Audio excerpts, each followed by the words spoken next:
धाकड़ खबर, बेखौफजुमा बेबाक अंदाज।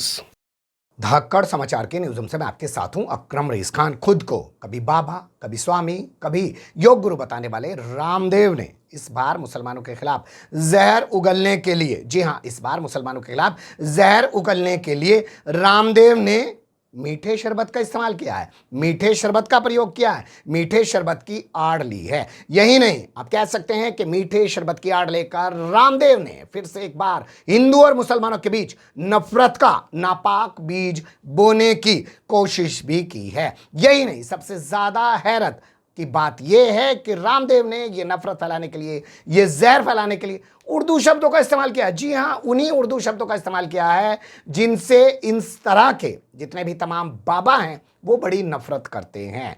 तो उर्दू शब्दों का इस्तेमाल करके मीठे शरबत के नाम पर कैसे रामदेव ने जहर फैलाया है, कैसे नफरत का बीज बोने की कोशिश की है, विस्तार से हर पहलू आपके सामने रखने की कोशिश करूंगा और साथ ही ये भी बताऊंगा कि कैसे इस आड़ में रामदेव अपना धंधा खड़ा करने की कोशिश कर रहे हैं। लेकिन उससे पहले सुन लीजिए खुद रामदेव को, उनका वीडियो हमने उनके पतंजलि प्रोडक्ट वाले फेसबुक पेज से लिया है। और गर्मियों में अरे प्यास बुझाने के लिए क्या ये सॉफ्ट ड्रिंक के नाम पर ठंडा मतलब टॉयलेट क्लीनर पीते रहते हैं। एक तरफ टॉयलेट क्लीनर का प्रहार, जहर, दूसरी तरफ शरबत के नाम पर एक कंपनी है जो शरबत तो देती है लेकिन वो शरबत से जो पैसा मिलता है उससे मदरसे और मस्जिदें बनवाती है। ठीक है, उनका मजहब है, लेकिन आप यदि वो शरबत पिएंगे तो मस्जिद और मदरसे बनेंगे। और पतंजलि का गुलाब का शरबत पीते हैं आप, ये शरबत पिएंगे आप तो गुरुकुल बनेंगे, आचार्य कुलम बनेगा, पतंजलि विश्वविद्यालय, भारतीय शिक्षा बोर्ड आगे बढ़ेगा।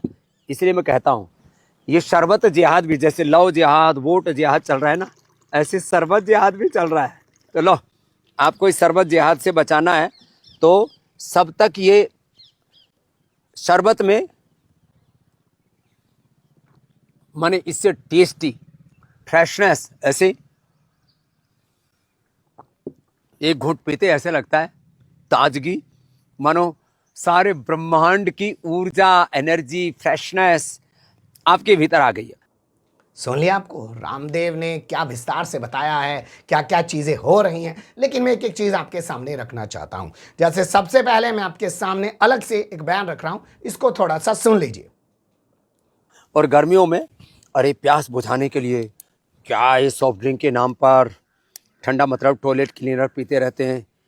एक तरफ टॉयलेट क्लीनर का प्रहार, क्या बताया रामदेव ने कि उनके अलावा जो भी प्रोडक्ट बिक रहे हैं सॉफ्ट ड्रिंक के नाम पर वो टॉयलेट क्लीनर जैसे हैं। यानी कि जो आप अपना पखाना जिससे साफ करते हैं, जिससे आप अपना टॉयलेट धोते हैं, अगर आप किसी भी कंपनी का कोई सॉफ्ट ड्रिंक पी रहे हैं तो वो रामदेव की नज़र में टॉयलेट क्लीनर जैसा है। वैसे पहली बार रामदेव ने ऐसा नहीं किया है, दूसरे के प्रोडक्ट्स पर रामदेव ने हमेशा से इसी तरीके के हमले किए हैं, इसी तरीके की नफरत फैलाई है ताकि अपने धंधे को आगे बढ़ाया जा सके। और इन तमाम मामलों को लेकर रामदेव को सुप्रीम कोर्ट तक से लताड़ पड़ चुकी है, कई बार लताड़ पड़ चुकी है। लेकिन कहते हैं ना कि बेशर्मी तेरा आसरा। आप याद कीजिएगा, मैं आपके सामने खबर रख रहा हूं, ब्रजभूषण शरण सिंह जो बीजेपी के सांसद रह चुके हैं, कुश्ती महासंघ के अध्यक्ष से, उन्होंने भी कहा था कि रामदेव नकली घी बेचता है जो देसी गाय के नाम पे होने का दावा करता है। तो ये तमाम पब्लिक डोमेन में चीजें हैं, आप समझ जाइएगा।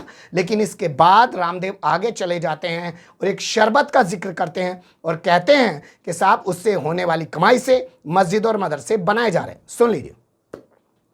शरबत के नाम पर एक कंपनी है जो शरबत तो देती है लेकिन वो शरबत से जो पैसा मिलता है उससे मदरसे और मस्जिदें बनवाती है। ठीक है, उनका मजहब है, लेकिन आप यदि वो शरबत पिएंगे तो मस्जिद और मदरसे बनेंगे।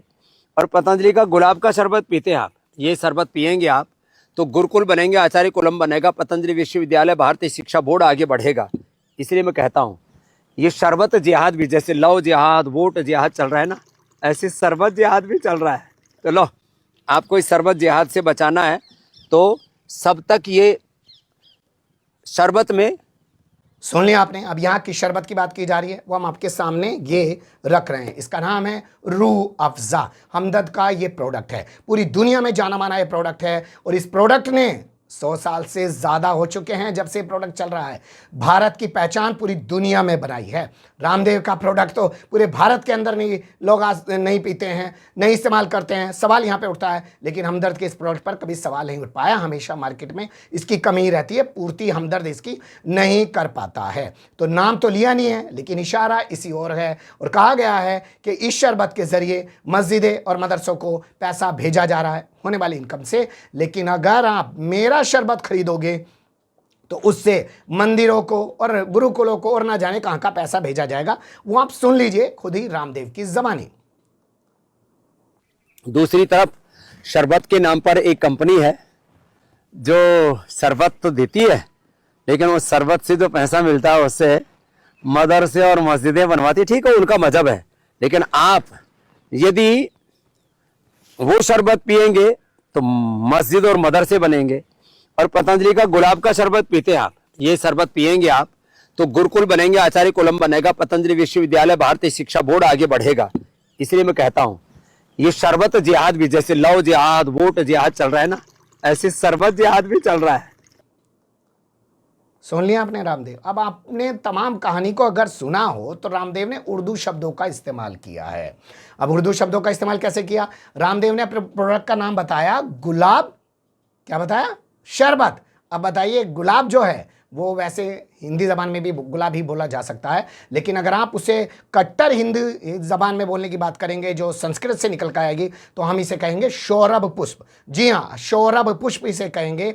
और अगर हम रामदेव के हिसाब से बात करें, क्योंकि ये वही संस्कारी हैं जिन्होंने कहा था कि अयोध्या में फैज़ाबाद के नाम का क्या मतलब बनता है, और इसके अलावा मुसलमानों के खिलाफ पहले भी नफ़रत फैलाई है कि साहब ये तो नमाज़ पढ़ लेते हैं फिर इनको सब इजाज़त मिल जाती है, कुछ भी अपराध कर सकते हैं, तरह तरह की बातें हैं, उन पे मैं जाना नहीं चाहता हूं, लेकिन उर्दू शब्द के आसपास रहना चाहता हूं।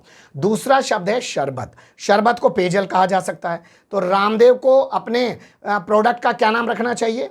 सौरभ पेयजल। जी हाँ, सौरभ पेयजल अपने जो है गुलाब शरबत का नाम रखना चाहिए। यहाँ मैं अपील करना चाहता हूँ उन तमाम संस्कारियों से जो अपने आप को रात दिन दिखाते हैं कि भाई मुबारकबाद मत बोल दियो, शुभकामना बोलना है, और हाँ सुन लो, जुलूस मत बोल दियो, शोभा यात्रा बोलना है। ये तमाम तरीके के शब्द आप जानते ही होंगे ना, और डिक्शनरी से शब्दों को निकाला जा रहा है, ये तमाम तरीके की चीज़ें आप जानते ही होंगे। तो उनसे मैं अपील करना चाहता हूँ कि पहले तो इसे रामदेव को कहो कि भाई जब इतना बड़ा हिंदुत्ववादी है तो गुलाब शरबत के नाम पे अपना प्रोडक्ट क्यों बेच रहा है? अपने प्रोडक्ट का नाम रख सौरभ पेयजल या सौरभ जल। ये इसको पहले करना चाहिए, और फिर इसके बाद इसको दूसरे लोगों के खिलाफ उनके प्रोडक्ट पर सवाल उठाने चाहिए। लेकिन जैसा कि आप जानते हैं कि तमाम संस्कारी होते हैं, जब तक किसी मस्जिद में ना घुस जाए, जब तक किसी दरगाह में जाके कोई नफरत ना फैला ले, जब तक किसी मुसलमान का फ्रिज खोल के ना देख ले, तब तक जब तक किसी मुसलमान से JSR के नारे ना लगा दे, तब तक वो हिंदुत्ववादी नहीं बन पाता है। वैसे ही इस लाला रामदेव का भी हाल है। ये अपने धंधे को बढ़ाने के लिए, अपने प्रोडक्ट को चलाने के लिए दूसरे प्रोडक्ट्स के बारे में नफरत फैलाता है और दूसरे प्रोडक्ट्स के लेकर, उनके धर्म को लेकर सवाल उठाता है, ताकि अपने आप को बड़ा संस्कारी दिखा के धंधेबाजी चला सके। एक खबर थी, मुझे लगा कि आपको रूबरू करा दूं। अच्छी बुरी जो भी लगी हो ना जी, कमेंट्स के रूप में आप लोग अपनी राय दे सकते हैं। खबर को लाइक कर सकते हैं, चैनल को सब्सक्राइब कर सकते हैं और ज़्यादा से ज़्यादा हमारी खबरों को शेयर कर सकते हैं। फिर ऐसे ही किसी सुलगते हुए या उलझते मुद्दे लेकर मैं आपके सामने हूँगा हाजिर। फिलहाल अभी मुझे दें इजाज़त।